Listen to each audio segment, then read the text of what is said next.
খাওয়া গেছে না ধরো এনে স্পিকে এনে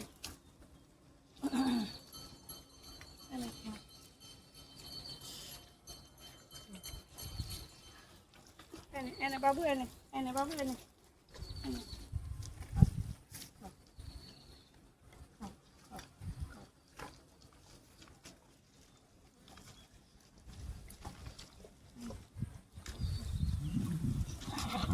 ছেড়ে দে খা খা খা খা স্পিকি তোমারটা খাও। গুড ইভিনিং বন্ধুরা, এই আমার বাচ্চা বাড়িতে যে খাওয়া দাওয়া হচ্ছে সোনা ছেলেদের। চ্যানেলটি সাবস্ক্রাইব করো, লাইক করো, শেয়ার করো, আমাকে আরেকটু এগিয়ে নিয়ে যাওয়ার ব্যবস্থা করে দিও। এই আমার যাতে ওদের জন্য আমি কিছু করতে পারি, আরেকটু কিছু করতে পারি, বেশি কিছু।